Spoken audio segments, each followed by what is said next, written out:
conta da parte ambiental aqui do Distrito Federal, da parte de unidade de conservação, de licenciamento. Toda essa parte ambiental, ela fica centrada nesse órgão, que é uma autarquia ligada à Secretaria de Meio Ambiente.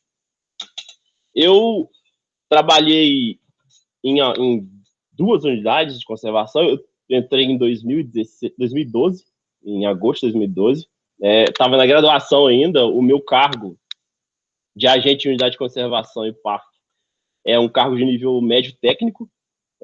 A gente precisa ter um curso técnico de técnico agrícola na época, que pediram no edital. O pessoal, foi o primeiro concurso do órgão, o pessoal não sabia muito quais requisitos pedir para esses cargos, e eles decidiram colocar esse curso.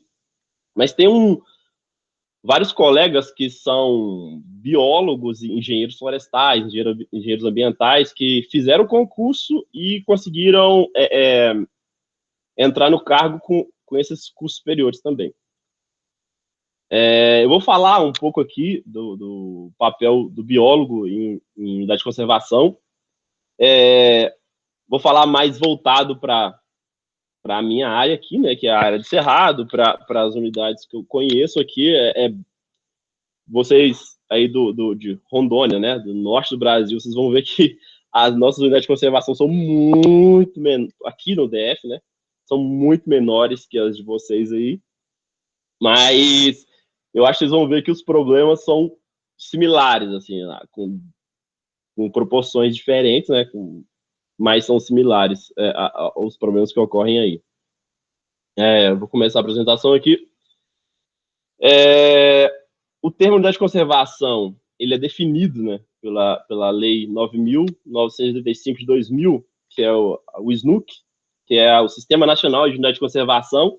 Essa lei, ela define as unidades de conservação que a gente tem no Brasil, define se elas são integrais ou se são ou de uso, como me fugiu a palavra agora, desculpa, tem aqui um pouco para frente, se são de aquelas unidades de conservação que você pode fazer extrativismo, de uso sustentável, desculpa. Essa lei, ela é nacional, ela abrange todo o território nacional, e aqui no Distrito Federal, devido às peculiaridades nossas aqui, a gente tem uma lei complementar 827 de 2010, que é o SDUC, Sistema Distrital de Unidade de Conservação.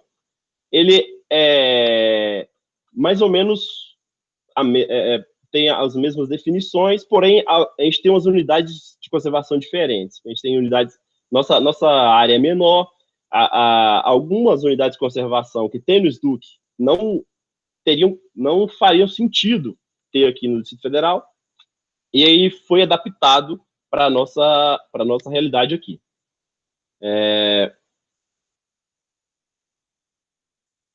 Acho que eu voltei. Isso. Como eu tinha falado antes, o SDUC, ele define as unidades de conservação em 2 partes: as unidades de proteção integral e as unidades de uso sustentável. Essa é uma lista, peguei o que está na lei mesmo, né, e botei aqui na apresentação. A gente aqui tem a estação ecológica também, a gente tem reserva biológica. Ao invés de parque nacional, aqui em Brasília tem um parque nacional, mas é do ICMBio, né, o ICMBio que toma conta dele, que faz a gestão. A gente tem o parque distrital, monumento natural, refúgio de vida silvestre. Essas são as unidades de uso sustentável. Inclusive, a unidade de conservação que eu trabalho hoje, ela é um parque ecológico, ela é uma área de proteção de uso sustentável, aberta para visitação. Lógico, tem a parte dela que não é de uso, né, da população. Você tem que ter uma área mais restrita, de menos visitação e tudo. Isso está descrito no plano de manejo da unidade de conservação. Porém, vocês vão ver que essas questões, elas são um pouco complicadas aqui, porque, principalmente no caso da unidade de conservação que eu trabalho, ela fica no meio da cidade. Então, a questão de você limitar o número de pessoas que entra, a questão de invasões, a gente tem um problema muito sério de invasão aqui no Distrito Federal. A questão de animais domésticos também é um pouco complicado aqui. A outra parte, né, a parte da área de atuação, o nosso Conselho Regional, ele tem uma resolução de 2010, a resolução 227, que ela abrange as áreas que a gente pode atuar, né? Então, a área de meio ambiente e biodiversidade, a área da saúde, biotecnologia e produção. Eu, na época da graduação, você olha isso aqui, né? Você fica meio perdido, você não sabe direito o que você vai fazer quando se formar. Principalmente no início da graduação, né? Olhava isso tudo assim e falava o que mais me atrai nisso aqui. Eu comecei a faculdade pensando em trabalhar com uma coisa e terminei fazendo outra completamente diferente. A área da atuação, né, que cuida dessa parte de meio ambiente, de unidade de conservação, é a área de meio ambiente e diversidade, a grande área. Porém, tem algumas coisas que tem nessa resolução que é liberado para a gente fazer, mas tem algumas atribuições que precisa de uma complementação além do curso de biologia. Você tem algumas atividades que requer uma especialização ou uma experiência profissional um pouco mais de tempo, além da graduação em si. Algumas áreas da parte de meio ambiente e biodiversidade que está na resolução, eu coloquei aqui, que são partes que eu acho interessante para quem trabalha em unidade de conservação, é a questão do biomonitoramento, biorremediação. Algumas unidades de conservação, aqui em Brasília mesmo, o Jardim Botânico, ele tem o próprio herbário, então você tem que ter alguém que tenha experiência na área de curadoria, gestão de coleções biológicas, né? Você tem que ter uma certa experiência em trabalhar com essas coleções. Uma parte muito importante que a gente desenvolve aqui na nossa unidade de conservação também é a parte de educação ambiental. E como a gente tem a população muito próxima da unidade de conservação, a gente necessita de uma troca muito grande com a população, porque em muitas vezes aqui, essas áreas, por muito tempo, eram consideradas áreas ermas, né? Você não tinha, a população não conseguia enxergar naquele local algo como um benefício. Era mais era um terreno abandonado, local onde por muito tempo foi esconderijo de bandido mesmo, assim, tinha problemas, inclusive, de questão de segurança pública em algumas das nossas unidades de conservação. Então, a gente faz um trabalho para tentar mudar a mentalidade das pessoas do entorno da unidade de conservação para que transforme essa visão e que tenha um sentimento de pertencimento da unidade, né? Que quando a população em volta ela vê a unidade como algo que beneficia, que é uma coisa que traz benefício para a região, eles passam a nos ajudar, inclusive, na questão do monitoramento, da fiscalização, inclusive. Questão da gestão própria, né? Gestão ambiental, de recursos hídricos. A gente aqui em Brasília tem uma questão hídrica que é muito importante, tem muitos mananciais e a gente passou há pouco tempo atrás por um período de escassez hídrica muito forte, inclusive a população passou por racionamento de água. Foi um período muito complicado e que abriu um pouco os olhos do pessoal para essa questão, a questão dos recursos hídricos. os inventários de flora, inventário de fauna, planejamento de criação de unidade de conservação em área protegida, restauração e recuperação de área degradada, entre outros.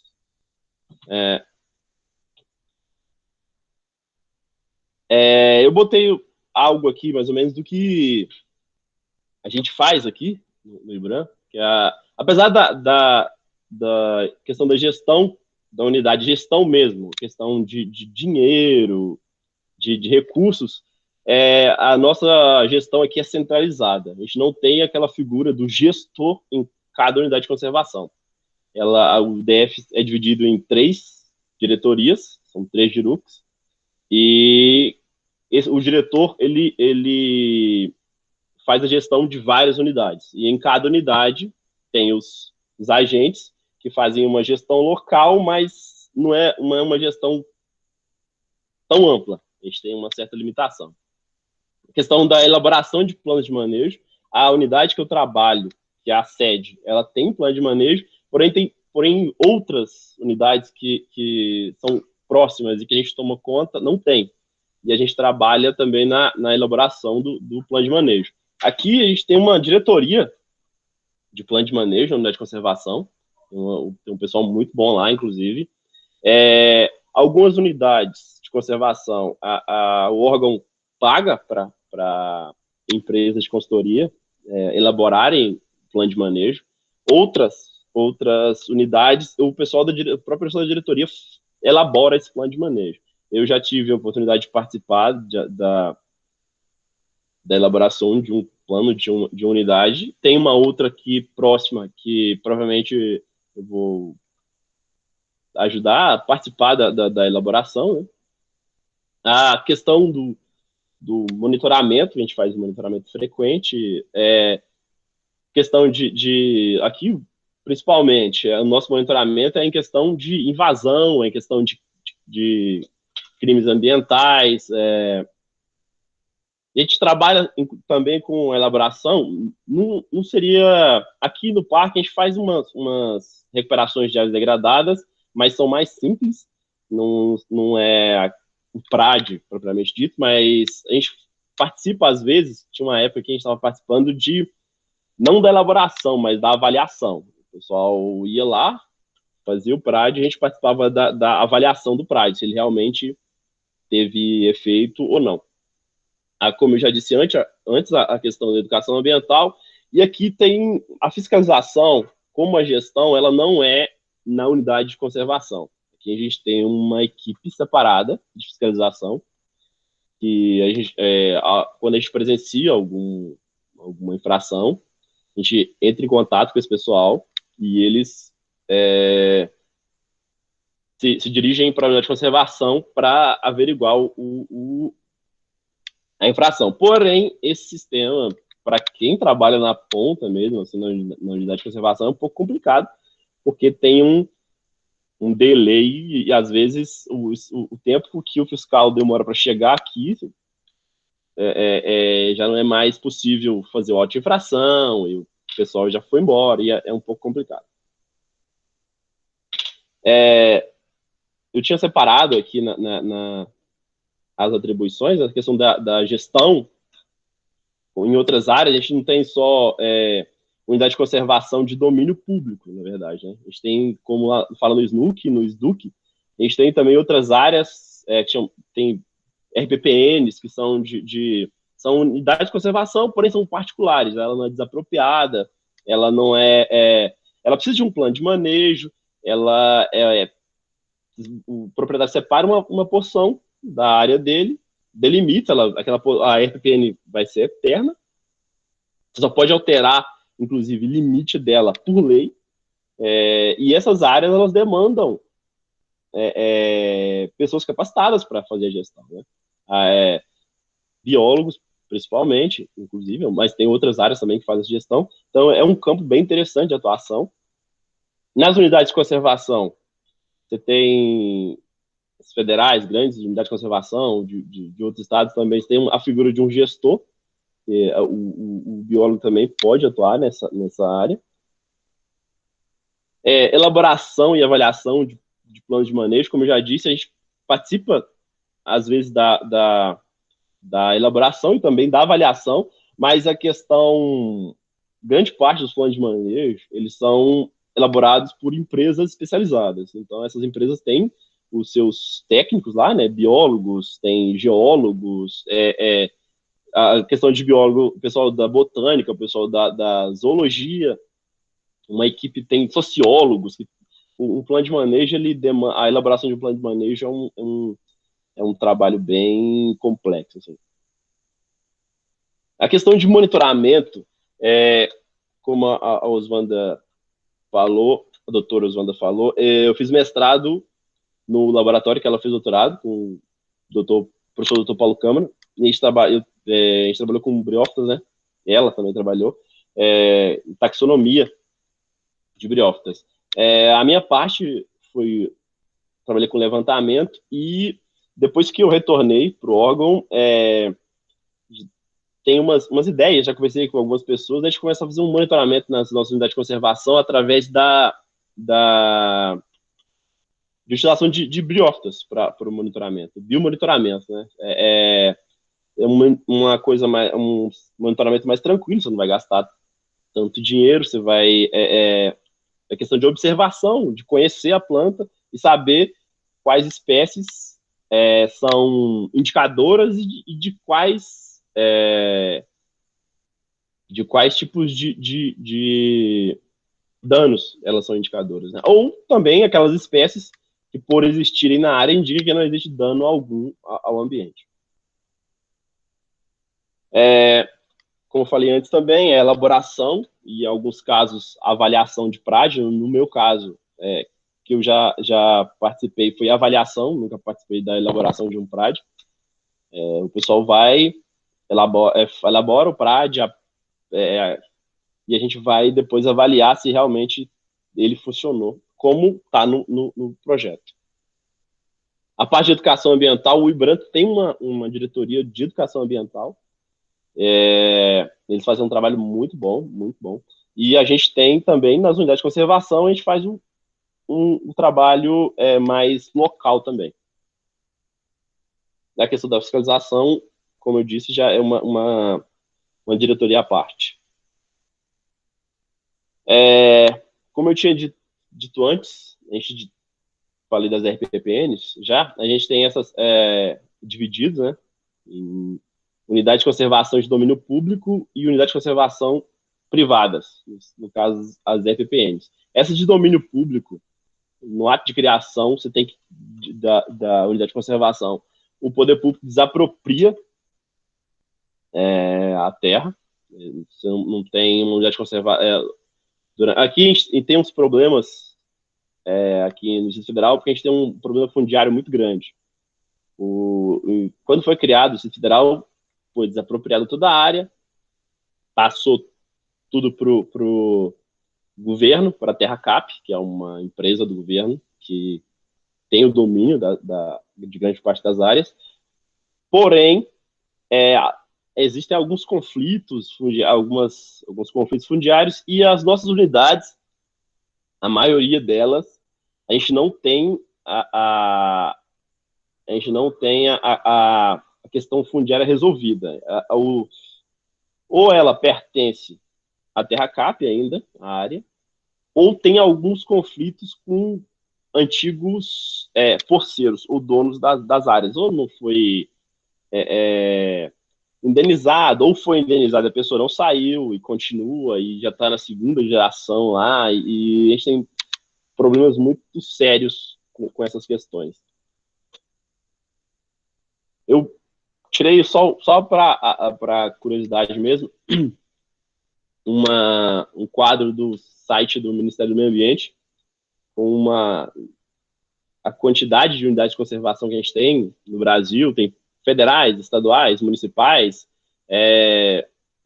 a quantidade de áreas, inclusive. A gente olha esse quadro, parece que a gente tem uma quantidade muito grande de unidade de conservação. Quando a gente vai ver na prática mesmo, você vai avaliar essas áreas, você vê que muitas unidades, elas existem no papel, mas na na prática mesmo, elas não representam aquilo que elas foram criadas para ser.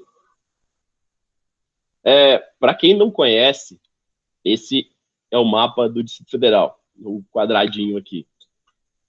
Olhando assim, ele é quase que inteiro coberto por APAs. A gente tem uma das APAs que a gente tem aqui, que é ela é mais ou menos essa região quase toda aqui, é a APA do Planalto Central. Ela é o ICMBio que faz a gestão dessa APA. Ela não é de gestão do IBRAM. Mas aqui, por uma questão meio que cultural, o Distrito Federal tem um problema muito grande com invasões. Inclusive, há muitos anos atrás, era inclusive, governadores incentivavam esse tipo de prática. Né? Não tinha muita fiscalização, e aqui a gente tem um problema sério com isso. Em um certo momento, quem fazia toda a gestão ambiental do DF era o IBAMA, até ser criado o IBRAM, que é o Instituto Brasileiro Ambiental. E ele fazia mais ou menos a gestão usando com a criação dessas APAs, porque a APA, apesar de ser uma unidade de conservação de uso sustentável, ela possui áreas mais sensíveis, ela tem um zoneamento que impede determinadas como eu diria agora, me fugiu a palavra, determinados negócios, fugiu, desculpa. Ela tem um zoneamento que define o que pode e o que não pode ser feito na área da APA. Por exemplo, a gente tem essas áreas em vermelho, essas áreas em azul, são áreas mais sensíveis. A área verde maior é uma área que você pode, que a população, os donos dos terrenos podem ter uma liberdade maior de produção, né? Você pode trabalhar, você pode produzir, são empreendimentos de diversas áreas. Como eu estava mostrando antes, essa é o mapa do Distrito Federal com as APAs. Aqui a gente vê a cobertura de solo. Apesar de ter uma APA nessa região toda, a APA do Planalto Central, quando você vê a cobertura vegetal, percebe que já não tem mais quase nada de cerrado, inclusive, e esses pontos vermelhos, se não me falha a memória, são pivôs, se não me falha a memória, pivô de irrigação, que é uma área do Distrito Federal ali de Planaltina, na área norte, que é mais voltada para a parte de agricultura. Então, inclusive, se debate há algum tempo sobre o Brasil ter muitas unidades de conservação. Muita gente fala, o Brasil é o país que mais preserva, tem muita unidade de conservação, mas quando você pega todos esses números, essas áreas todas de unidade de conservação, e você vai ver na prática, muitas dessas unidades, o que acontece é isso, ela existe na prática, na lei, né, no papel, mas na prática ela não está cumprindo totalmente o papel dela, que é de preservar determinada área, determinado bioma. Passei demais. Aqui a gente tem as unidades de conservação, fora as APAs, a gente tem os parques. Essa área maior aqui, que é a maior unidade de conservação que tem no Distrito Federal, ela não é da nossa gestão, ela é gerida pelo ICMBio, esse é o Parque Nacional de Brasília. A gente tem também a Flona, que ela é dividida em 4 áreas, são essas áreas aqui, que também é do ICMBio. Aqui embaixo tem o Jardim Botânico, que é uma fundação também, né? Estação Ecológica, o Jardim Botânico. E essa outra parte aqui, que também é uma estação ecológica da UNB. essas não fazem parte das áreas de gestão do IBRAM. As outras, a maior área que a gente tem de gestão é a Estação Ecológica de Águas Emendadas. Ela é uma unidade muito importante aqui na região. Ela recebe esse nome, Estação Ecológica de Águas Emendadas, porque ela tem uma vereda muito grande e que nessa vereda nascem dois cursos d'água. Um vai dar início à bacia do Prata e outro vai dar início à bacia do Maranhão, se eu não me engano, e que vai para o Tocantins, bacia do Tocantins. Então, é uma unidade de conservação muito importante, porém, ela foi criada há desculpem a data certa, não me lembro agora. Ela está numa região de grande número de propriedades rurais, de fazendas. Então, ela não tem nenhum tipo de, como a gente, na teoria, uma unidade de conservação dessa teria que ter uma área de amortecimento, uma zona de amortecimento. Ela não tem, as fazendas de soja, principalmente, né, faz divisa mesmo com a unidade de conservação, então isso gera um problema sério tá ocorrendo, inclusive, né, de diminuição dos mananciais dessa unidade, porque as áreas de recarga, as áreas que seriam as áreas de tampão, né, dessa unidade, elas não existem. O parque que eu trabalho, o Parque Ecológico do Veredinha, ele foi criado por um decreto em 1994. Ele é uma área, a gente fala aproximadamente 60 hectares, porque, como eu disse antes, a gente tem um problema sério aqui da parte fundiária. Então, ele não tem uma poligonal real definida. Ele tem uma poligonal esquemática ainda. Como a questão fundiária dele ainda não foi resolvida, a gente tem uma poligonal esquemática, mas ela não está publicada em diário oficial, essas coisas, então ela não é uma poligonal fixa mesmo, assim, não é uma poligonal definida. Ele possui plano de manejo, mas o plano de manejo não é totalmente aplicado, porque a gente tem vários problemas inclusive no nosso parque. Você tem, geralmente, unidade de conservação, você tem uma capacidade de carga da unidade de conservação. Aqui, a gente tem uns problemas sérios de cercamento, a gente, na verdade, não tem mais cercamento, né, por ficar na área urbana, a gente sofreu ação de vândalos, o pessoal roubou as telas, então é praticamente impossível você conseguir limitar a quantidade de pessoas que acessam a unidade, isso causa outros problemas, né? A gente tem problemas muito sérios de fogo. Todos os anos a gente tem problemas seríssimos, e a gente tem na região e no parque tem uma região de nascente muito importante tem um córrego que nasce dentro da unidade, ele abastece um lago que tem aqui na cidade, e é um dos tributários do reservatório aqui de Brasília, que é o reservatório descoberto, um dos principais reservatórios. Ele é um tributário, e com esses problemas todos, essa área, esse manancial diminui muito a quantidade de água dele, e inclusive afeta toda essa estrutura para baixo aí, né, até chegar no reservatório. Como eu disse antes, há pouco tempo atrás, a gente teve um problema seríssimo aqui de falta de água. Foram quase um ano de racionamento. O pessoal tinha água em casa um dia, depois outro dia não tinha, e no outro dia a água voltava muito pouco. Então foi um ano muito complicado, devido a essas questões de problema na conservação dos mananciais.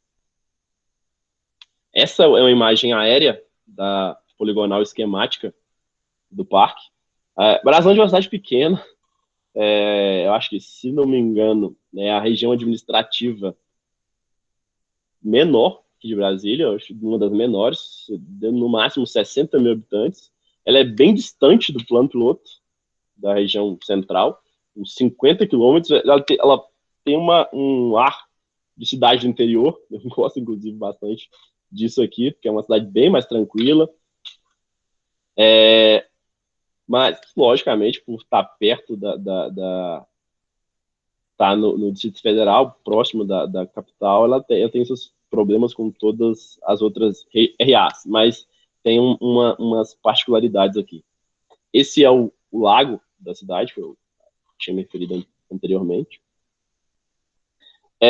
Aqui na unidade, a gente faz o trabalho de monitoramento, a gente faz uns trabalhos de desenvolvimento de recuperação de áreas degradadas, e principalmente na área das nascentes. A parte da educação ambiental, que inclusive nesse desenvolvimento das recuperações, a gente trabalha a questão da educação ambiental com a população do entorno do parque, e parcerias com órgãos locais aqui, porque a gente tem parceria com a administração local, que no caso aqui seria como se fosse a prefeitura de uma cidade. Só que no caso, o administrador não é eleito, ele é indicado pelo governador. São as estruturas aqui do Distrito Federal. O projeto mais importante que a gente tem no parque é um projeto de reflorestamento das nascentes. Esse projeto foi muito interessante, porque a gente resolveu desenvolver um projeto apenas com voluntários.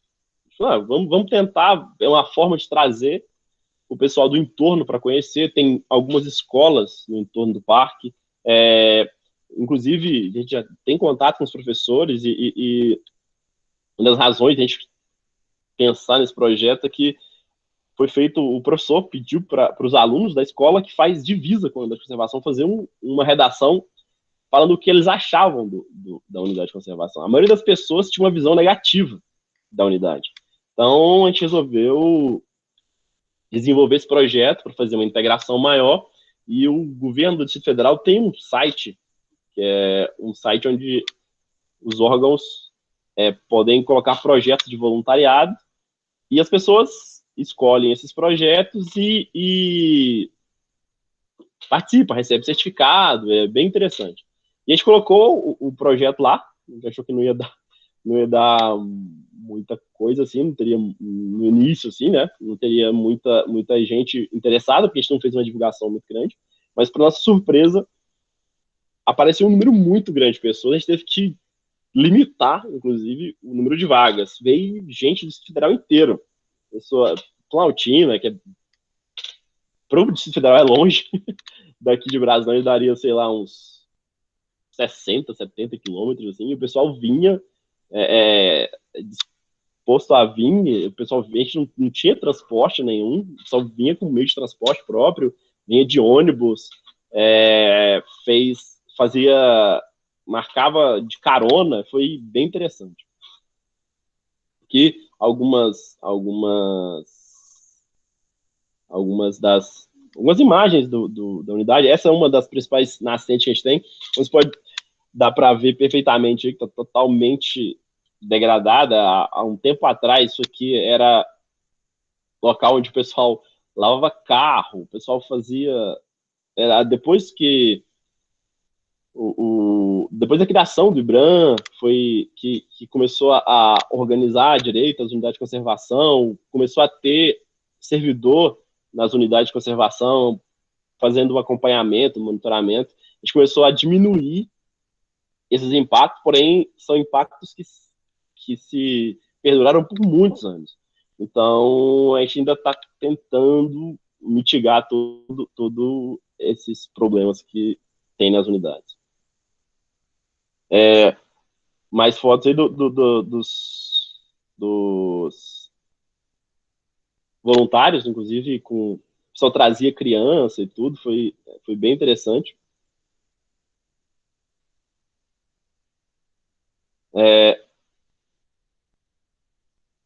Essa era a primeira parte que eu queria falar da questão de unidade de conservação.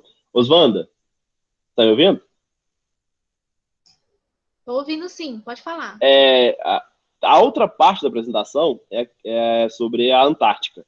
Então, se o pessoal quiser perguntar alguma coisa, conversar sobre essa primeira parte, eu acho que seria interessante dar uma pausa e depois a gente continua com a outra apresentação. Pode ser? Sim, claro. Pessoal, se vocês tiverem alguma pergunta, algum complemento, alguma informação, vocês podem colocar no chat, até mesmo desativar o microfone e falar. Se alguém tiver, por gentileza. Eu tenho, Marcos. Eu queria saber de vocês, no caso dessas unidades de conservação, como é que vocês lidam com essa questão da fiscalização? Porque eu imagino que não seja tantos funcionários, digamos assim, para a unidade que vocês trabalham, né? E a área, assim, não é pequena, mas também não é tão grande. Então, como é que vocês lidam com essa questão da fiscalização? Porque deve ter pessoas, deve ter grileiros, né? Pessoas que querem invadir, que caçam, alguma coisa assim.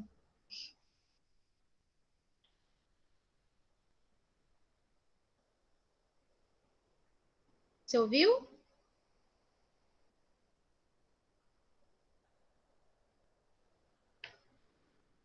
Marcos?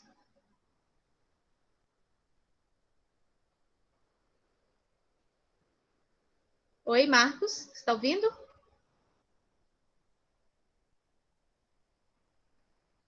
O microfone está ligado, mas eu não sei se você está me escutando.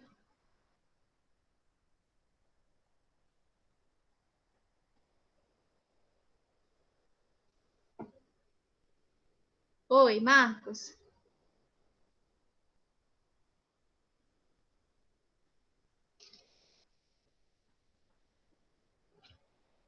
Não sei se ele está ouvindo.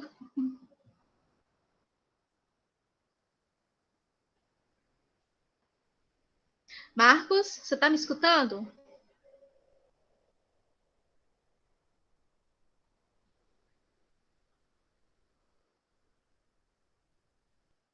Acho que deu um bugzinho aí, gente. Vou mandar uma mensagem aqui no privado.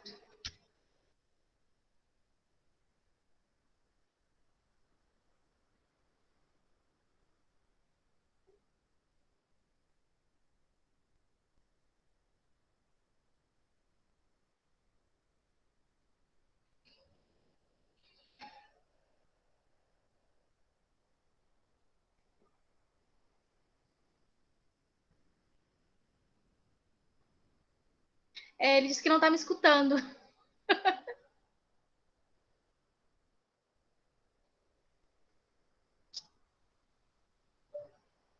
Ô, Marcos, faz o seguinte, sai da sua tela de apresentação para ver se você consegue me escutar.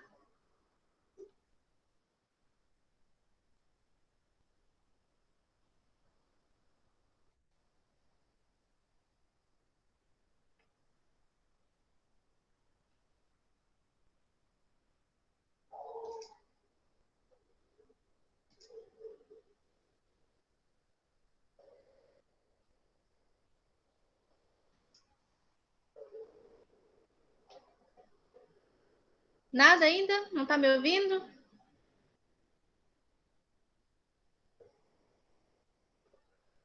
Eu não estou escutando você. Se você está falando, eu não estou te ouvindo.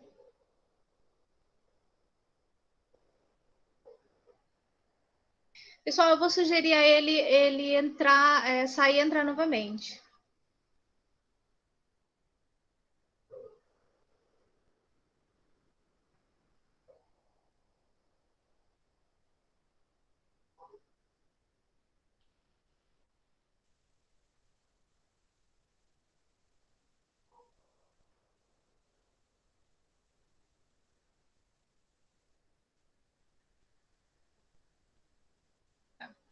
Se vocês tiverem alguma pergunta, vocês podem colocar no chat que a gente pode fazer para ele, tá? Eu já fiz a minha listinha aqui de algumas questões que eu fiquei em dúvida. Então, se vocês tiverem alguma dúvida, podem anotar aqui que eu transmito para ele, a gente pode depois discutir.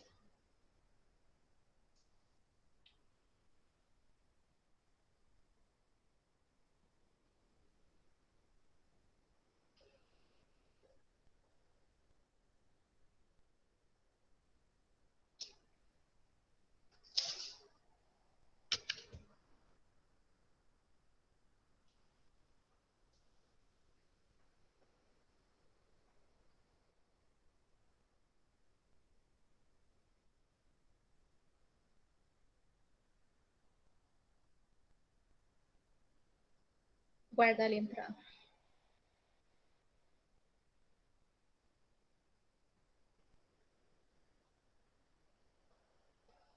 Oi. E agora, Marcos?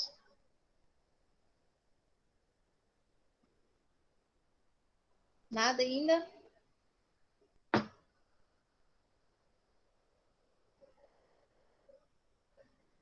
Ô, Marcos, e agora? Você está me escutando?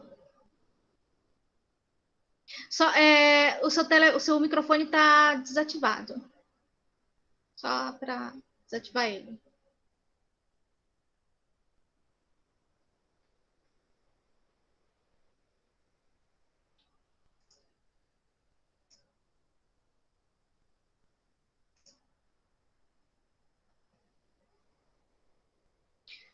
O seu microfone está desligado, Marcos. Tenta clicar na tela para ver se ele abre. Agora sim. Agora As coisas acontecem, tá? A gente sabe que internet, dependendo, é complicado. A minha internet acho que deve ter dado alguma coisa e deu algum problema no áudio aqui. Eu não estava ouvindo nada, não via nada. Entendi. Então, deixa eu te fazer uma pergunta. Como é que funciona essa questão da fiscalização de vocês? Vocês têm agente suficiente para fazer esse monitoramento? Existe alguma coisa relacionada aos drones? Como é que vocês atuam nessa questão da fiscalização dessas áreas de unidade de conservação? Aqui a gente tem um problema em relação a isso. Uhum. O que acontece? Tem uma carreira que faz a fiscalização, e essa carreira tem parte dela no IBRAM. Só que eles são lotados na sede. Eles não são lotados nas unidades de conservação. Nós, agentes de unidade de conservação, a gente não tem poder de polícia. A gente não faz auto. A gente não emite auto de infração. A gente está com um processo agora para fazer um comunicado de infração. A gente abordaria a pessoa, pegaria os dados, enviaria para a sede e eles fariam lavrariam um auto de infração. Mas a gente não tem... Inclusive, a nossa carreira, os agentes parque, tem pouca gente. A gente tem mais de 70 unidades de conservação do IBRAM e a gente deve ter uns 50 agentes parque. Então, você não tem nenhum para cada. Então, é um pouco complicado isso aí. Essa questão é um pouco complicada. Entendi. E você tem monitorado essa questão de concurso? Como é que está essa área para concurso? Olha, essa é um desejo antigo nosso. A gente precisa, na verdade, a gente precisa de concurso. Mas eu acho que estava até...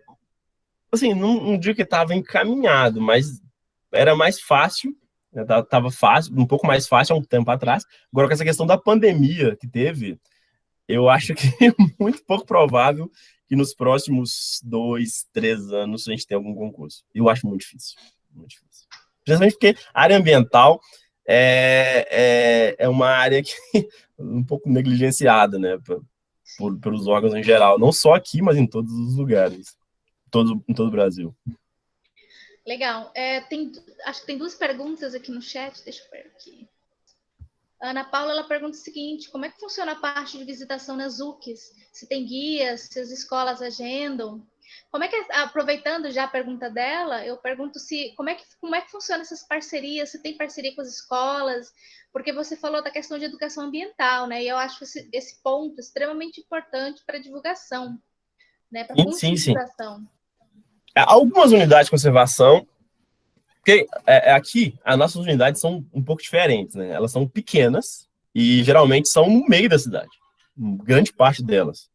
Então, essas unidades, elas são abertas à visitação, o pessoal vai lá fazer o exercício delas, esse tipo de visitação, geralmente. Para visitação tem algumas, como a EZCAI, que são unidades de conservação mais restritas.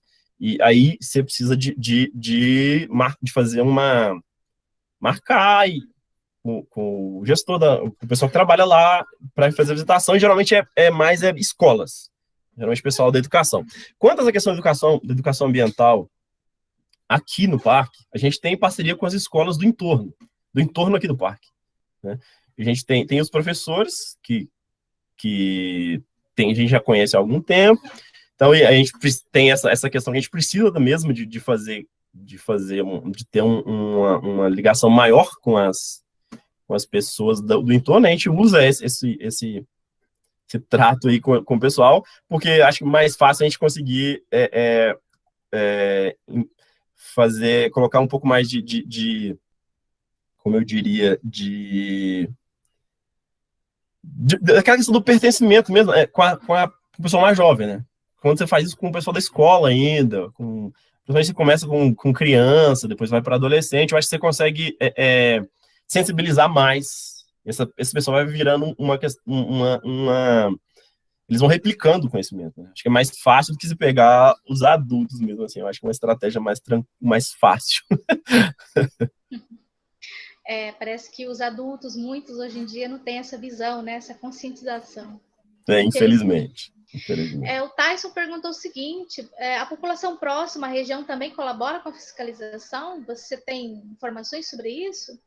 Olha, aí em alguma... a gente tem unidade de conservação e unidades aqui, né? Tem algumas regiões que o pessoal participa, ajuda, cobra. Outras regiões, isso depende, infelizmente, né, do grau de instrução, do local onde essas unidades estão instaladas. Tem um público que frequenta a unidade, né? Depende muito desse público. Tem unidades que tem, mas grande parte da unidade é como eu disse antes. O pessoal tem uma visão ainda um pouco não muito boa da unidade de conservação. Eu acho que se deve muito em questão do poder público também, né? A gente de ter uma estratégia melhor para atrair esse pessoal, né? Não só para fazer caminhada no parque, mas de incentivar outras atividades e eu acho que falta um pouco mais de... A gente tenta, lógico, né? Questão de recurso em serviço público, você tá trabalhando aí, você sabe como é que é. A gente é limitado em muitas coisas, mas eu acho que com o tempo a gente vai conseguindo formar essa mentalidade no pessoal. Legal, Marcos. Acho que falta um pouco mais de incentivo, né, das nossas lideranças. Sim. Tem tanta coisa que pode ser investida nas unidades de conservação, nos parques. Tem um que eu acompanho, que é de um amigo meu, que é no Mato Grosso, que é o Parque Cristalino. Eles têm um projeto muito bacana na escola, que é um dia na natureza. Então, alguns dias da semana, uma escola vai, fica o dia inteiro no parque, tem trilhas suspensas, e a criançada gosta bastante, né? É bem legal. Isso é interessante. Eu trabalhei em outra unidade de conservação por 5 anos, em outra região do Distrito Federal. Lá é uma área bem mais preservada, e a gente tinha esse contato com algumas escolas da região. Só que era um trabalho, assim, e lá era crianças mesmo, assim, crianças de 7, 8 anos, era muito interessante. Eles vinham para o parque, a gente andava nas trilhas com eles, as crianças, você vê o olhar das crianças vendo aquelas coisas diferentes e tudo, era bem interessante, só que, por incrível que pareça, a gente teve que parar com o projeto, porque não tinha meio de transporte para levar as crianças para o parque. Então, são coisas assim que é difícil, né? Como é que você vai... Não dá para ir a pé com criança, tipo, 50, 60 crianças de 6, 7 anos de idade para ir para o parque, né? Não tem como. Não, Então, é um pouco complicado. Beleza, Marcos. Eu acho que agora a gente pode passar, então, para a segunda parte aí, que você vai falar um pouquinho sobre a Antártica. Tem uma outra questão aqui, deixa eu ver. O Ivani perguntou o seguinte: se tem algum projeto a respeito das queimadas regulares em época de seca aí no DF, ou ainda continua esperando queimar para combater? Olha, a gente tem isso é uma reivindicação muito antiga nossa. A gente tem a brigada, mas como aqui no no IBRAM, no ICMBio também, geralmente você precisa de decretar o estado de emergência para poder fazer a contratação, porque eles são temporários, né? Infelizmente, a maior parte do tempo, começava a selecionar os brigadistas quando já estava pegando fogo em tudo. O negócio já estava feio, aí começava a selecionar e o pessoal já chegava só para fazer o combate, não tinha prevenção.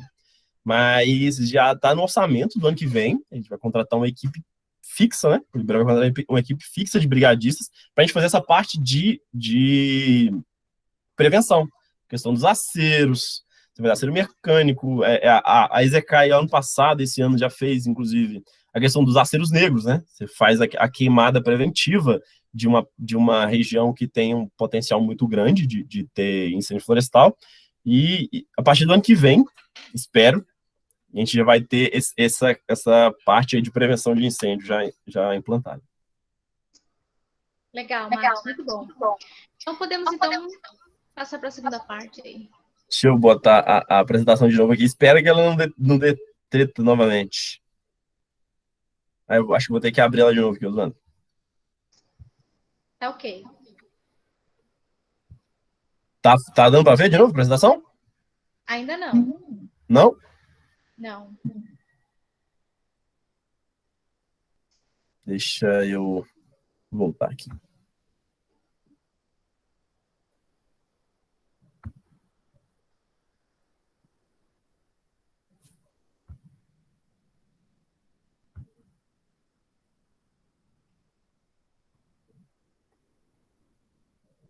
Agora acho que o Google Meet tirou para me dar surra hoje. Vou dar uma taca no Marcos hoje para ele aprender a usar tecnologia. Achei aqui. Tá. Agora tá aparecendo. Isso, agora tá aparecendo. Perfeito. Ótimo. Agora pode continuar essa segunda parte aí. Beleza. A segunda parte da live, né?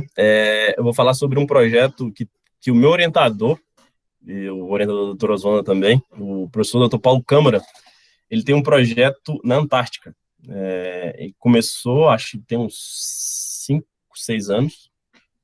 A gente já está esse projeto que está na tela, é o Brilhantar, ele já é o segundo projeto dele, porque o CNPq ele tem seleções regulares de projetos e tem um prazo, né, geralmente, e terminou esse prazo, ele seleciona outros projetos e esse é o segundo. O que é Antártica? Para dar uma explicação assim, mais tranquila, tudo que tem abaixo do paralelo 60, paralelo 60 sul, tudo, ilha, o continente antártico, tudo abaixo do paralelo 60 é considerada Antártica. A Antártica, ela não tem dono, né? Ela pertence à humanidade, e isso foi definido no Tratado Antártico de 1959. Alguns países se juntaram e resolveram que aquela parte do mundo seria uma área da humanidade e que seria exclusiva para pesquisa e não pode ter exploração, essas coisas. Só que a Antártica, ela é uma área, um continente extremamente rico em petróleo, em gás, ouro e água, né? 70% das reservas de água doce do planeta estão na Antártica em forma de gelo. O Brasil aderiu ao tratado em 1975 e em 1982 foi criado o nosso Programa Antártico, que é o ProAntar. Em 84, a gente construiu a nossa primeira estação, a Estação Comandante Ferraz. Vocês devem ter visto aí na televisão que ela foi reinaugurada ano passado, esse ano, né? Na verdade, no início do ano, eu estava no Chile na época, esperando a inauguração para fazer a travessia e ir para a estação. Eu fiquei na estação esse ano. A nossa estação, infelizmente, queimou em 2012. 2 pessoas, inclusive, da Marinha faleceram, infelizmente. O que acontece? Para você fazer parte do Tratado Antártico, você tem que fazer pesquisa na Antártica. Basicamente isso. O país tem que desenvolver pesquisa. Você não precisa de ter uma estação lá. Alguns países não têm estação e fazem parte do tratado porque financiam pesquisa. O Brasil, além de fazer parte do tratado, ele é membro consultivo. Isso é uma parcela menor de países, né?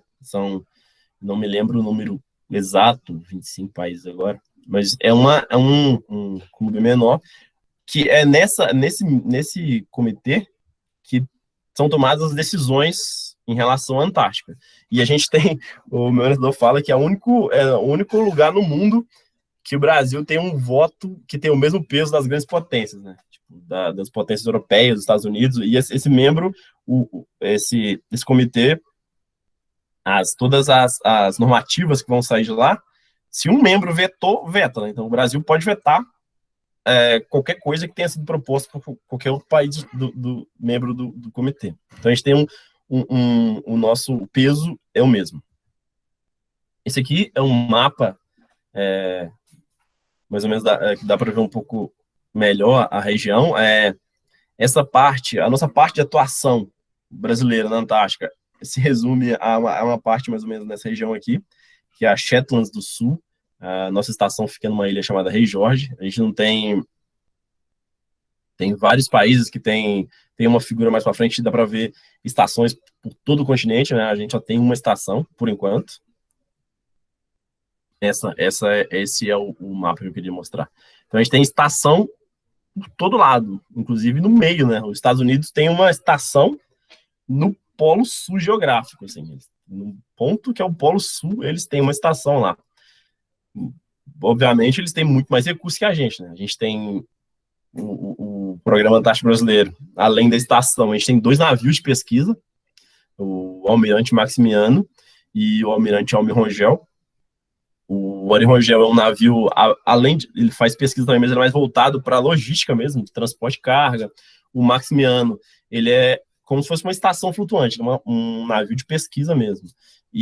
Mas nenhum dos dois são quebra-gelo. Eles têm o casco reforçado, mas eles não conseguem atravessar áreas com camadas muito grossas de gelo. Então, isso é uma das razões pela qual a gente só se resume basicamente a essa região. Tem um pouco mais aqui no Mar de Weddell também, algumas ilhas que a gente trabalha também. Mas a nossa atuação principal é aqui na Shetlands do Sul.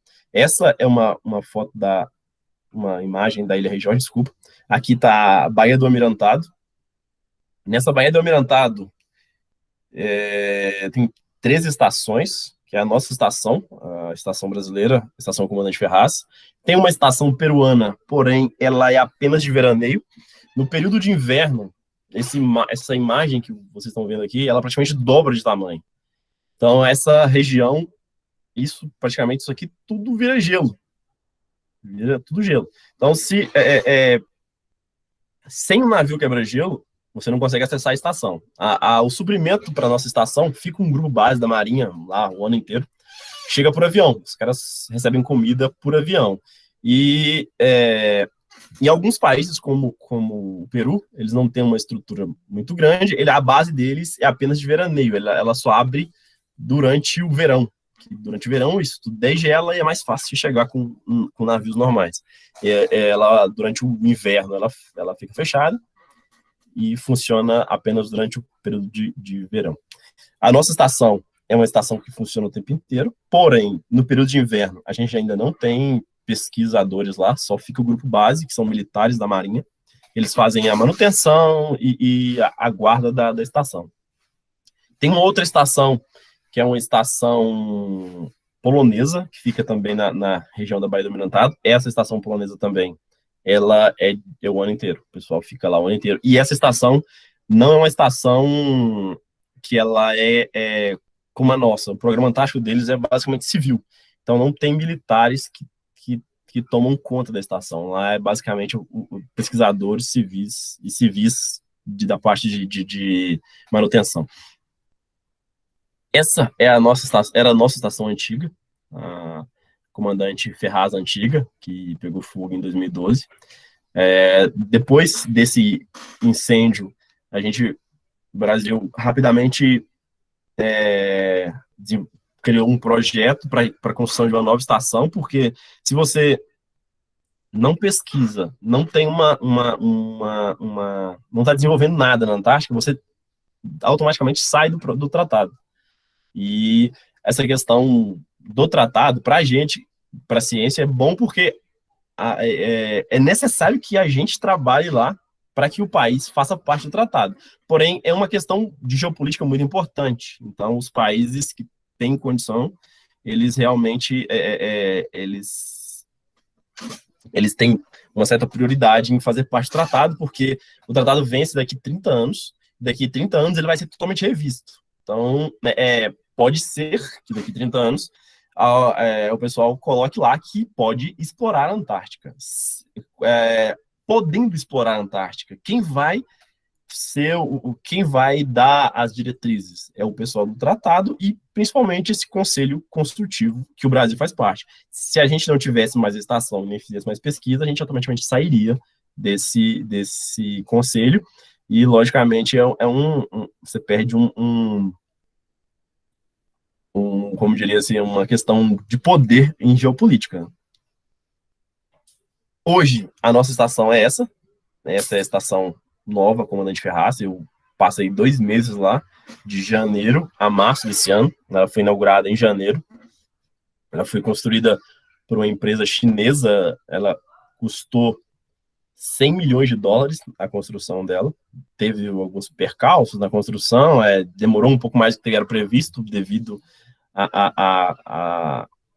ao ambiente antártico, né, que é um pouco imprevisível, mas ficou pronto agora em 2012 e está tudo certo. Infelizmente, a gente não sabe como é que vai ser a próxima operação, que é a Operação 39, que ia começar agora em setembro.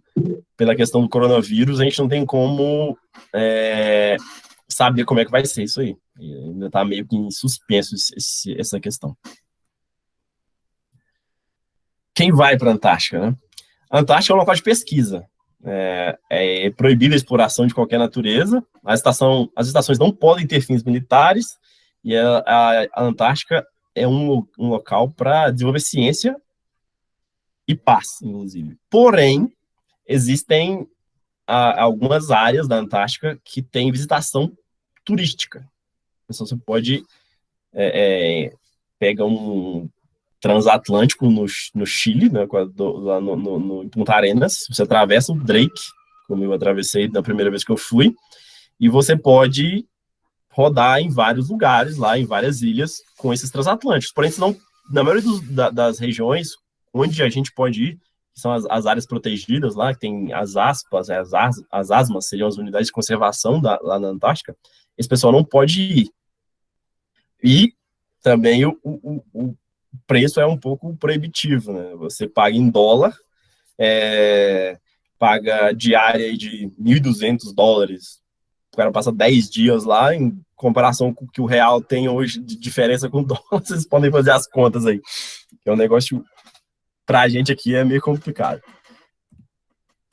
A parte logística do programa é de responsabilidade da Marinha. A Marinha que faz o transporte, ela que tem os navios, ela que abastece a estação, a parte logística inteira, ela que transporta a gente, leva a gente para o Chile. A gente vai de avião, sai do aeroporto do Galeão, no Rio de Janeiro, a gente vai para o sul, né, para Pelotas, onde tem a Exantar, que é a parte do Proantar que toma conta das roupas de frio, dessa questão toda, que o programa nosso fornece as vestimentas para a gente. De lá de Pelotas, a gente vai para Punta Arenas. Em Punta Arenas, o nosso navio, quem vai de navio, pega o navio, atravessa o Drake, e quem vai de avião, pega o avião e desce numa estação chilena que tem lá na Ilha Rei Jorge, na estação de Frei. O primeiro projeto que eu fui era o projeto Bipolares. Eu fui na operação, já estava no final dele, na operação 37, final de 2018 e início de 2019.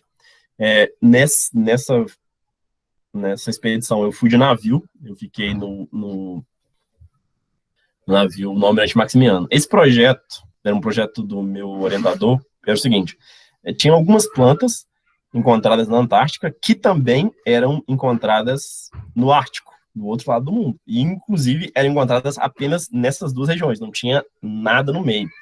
Então, qual é a intenção do projeto? Era realmente ver se era mesmo a mesma planta, ou se eram plantas diferentes que, devido à questão ambiental, elas desenvolveram com morfologicamente parecidas, né?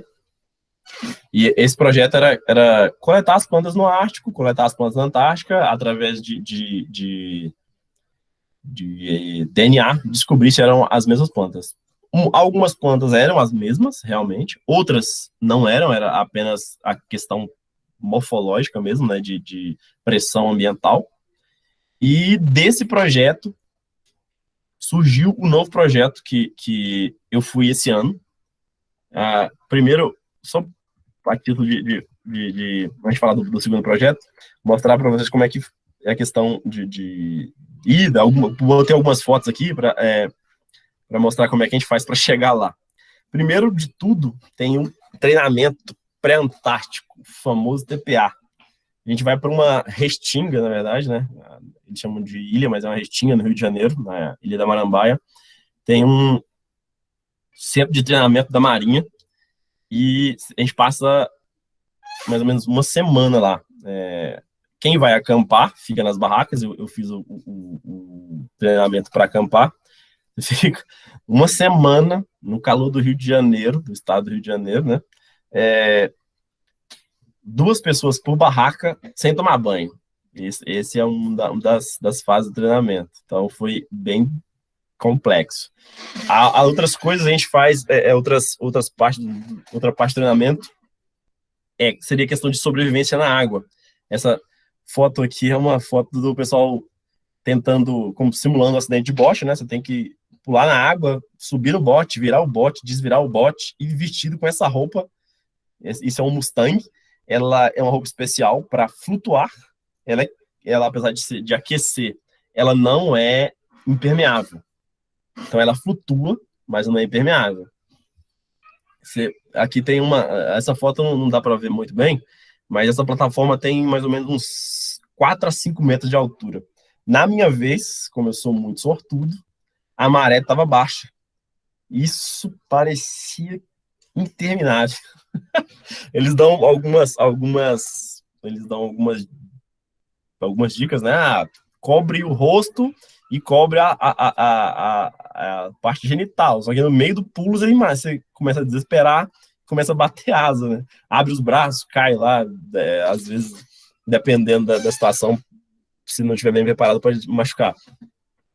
E depois disso, tem esse estilo de natação aqui, que você tem que nadar junto com o seu colega, como se fosse uma questão de resgate. Isso é muito difícil. A minha roupa, como eu sou muito sortudo, encheu de água. A parte, ela tem ela tem uns velcros que você segura, e a teoria é que ela infle. Mas no meu caso, já tinha muita gente usando a mesma roupa e ela encheu de água. E foi uma dificuldade para nadar com esse negócio.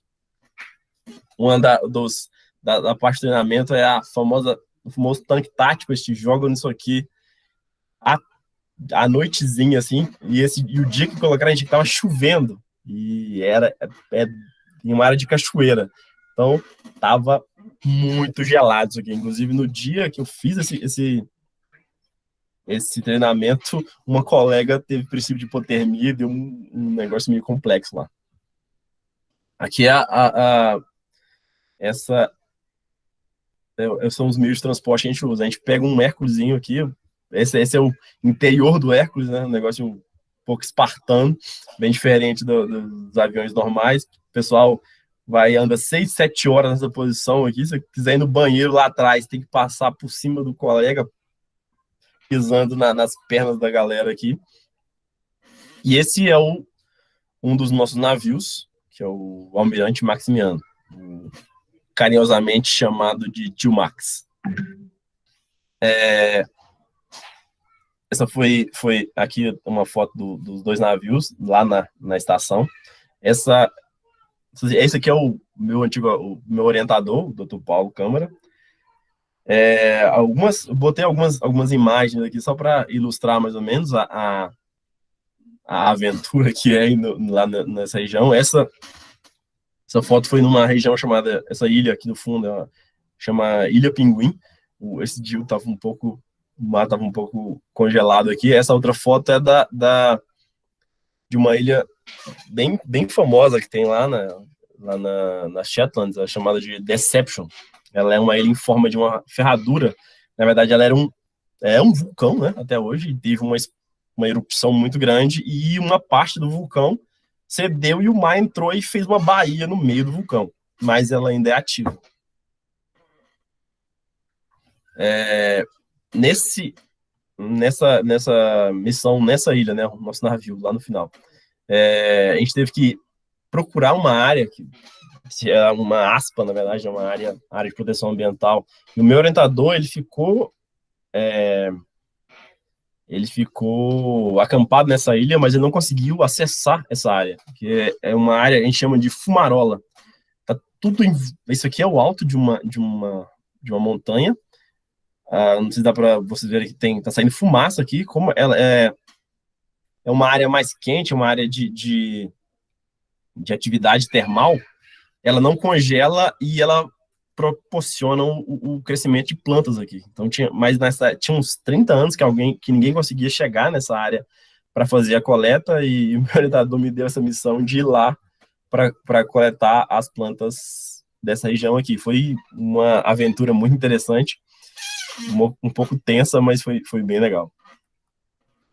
Isso é o pessoal gosta de quando tá lá, sempre tirar foto com os bichinhos, né? A gente tem uma das ilhas que a gente foi, com uma presença muito grande de animais, são elefantes marinhos. A gente tem uma elefante fêmea, tinha uns machos bem maiores aí também, os famosos pinguins.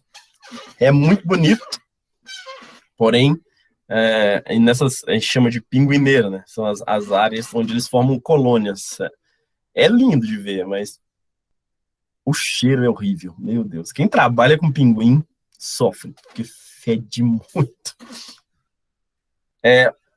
O segundo projeto foi o projeto Biruantar, que ele é um projeto criado não a partir do primeiro, mas com algumas informações que a gente tirou do primeiro.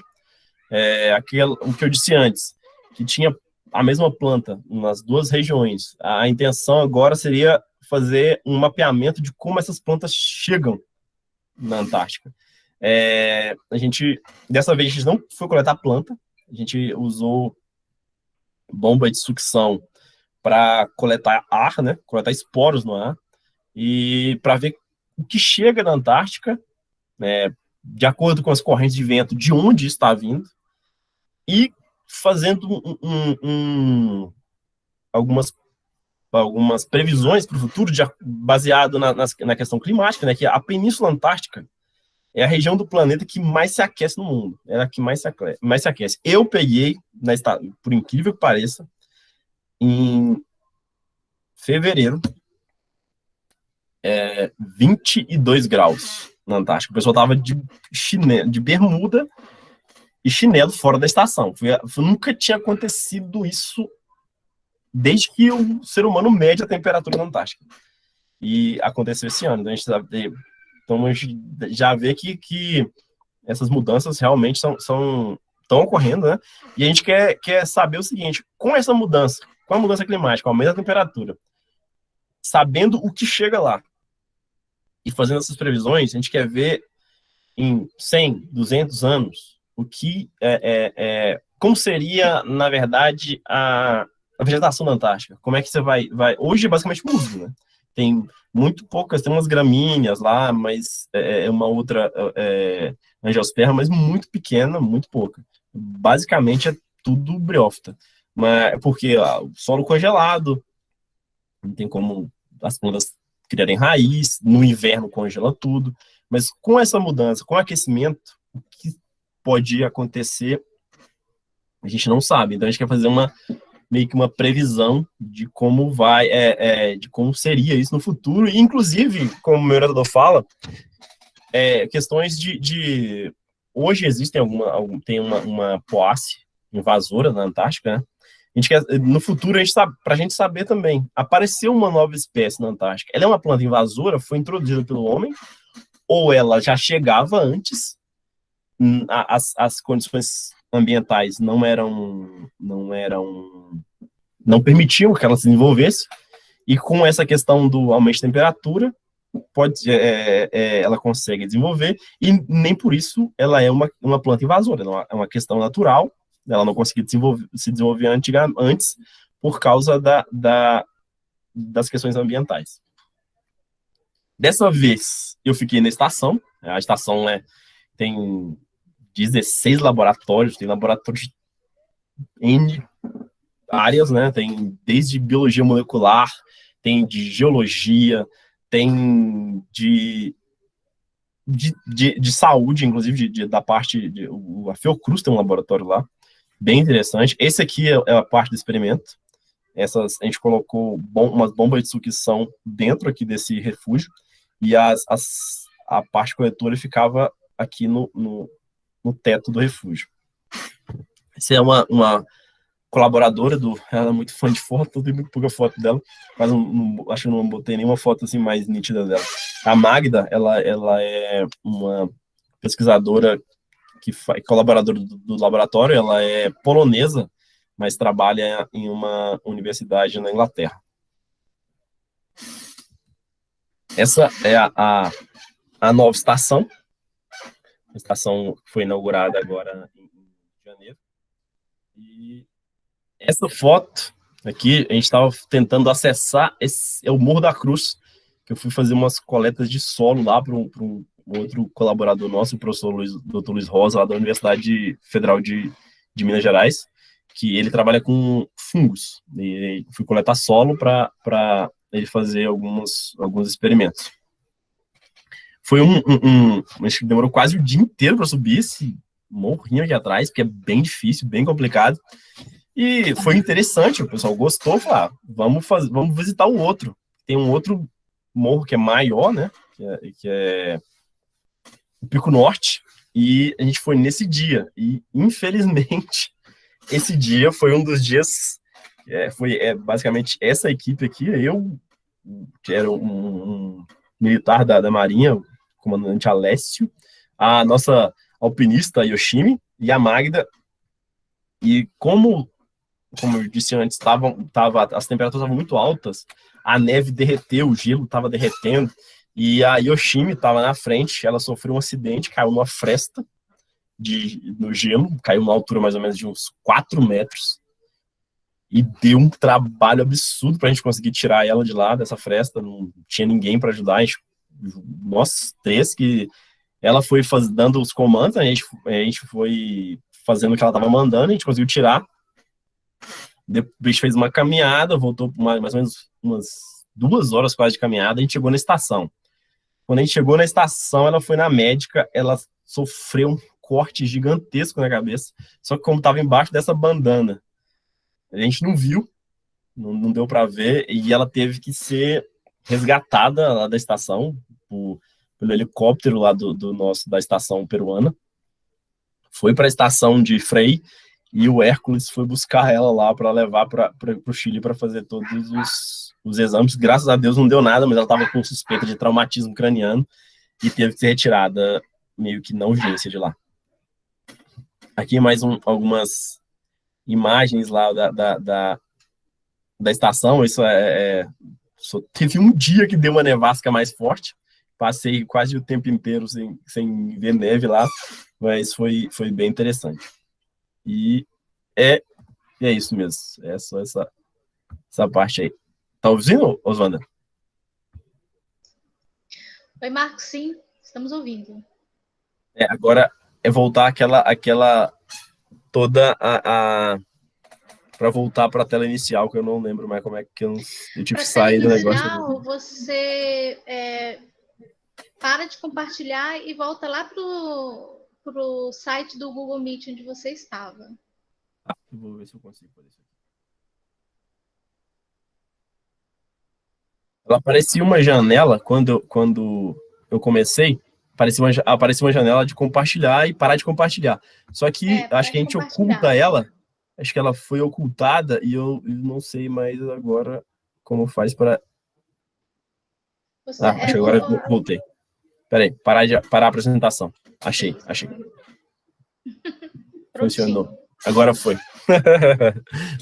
Agora foi. Legal. Muito bom, Marcos. Muito bacana. Essa importância do Brasil fazer parte do membro consecutivo é tão legal porque é aquilo que você falou, nós temos direito de voto. Né? Então, nós podemos aceitar, quanto também pedir alguma coisa que a gente possa achar muito, assim, exorbitante, digamos assim, né? Exatamente. Até porque a gente sabe que tem muitos países que estão de olho com relação à extração, né? De Sim. minerais. Na verdade, o mundo, né? Eu acho que o mundo inteiro está muito ligado nisso aí. Acho que em algum momento, vai ser difícil de segurar para que não aconteça exploração na Antártica. Eu acho que, não sei quando, mas vai chegar um momento que vai ser difícil de segurar isso aí. Infelizmente. Alguém tem alguma pergunta, pessoal?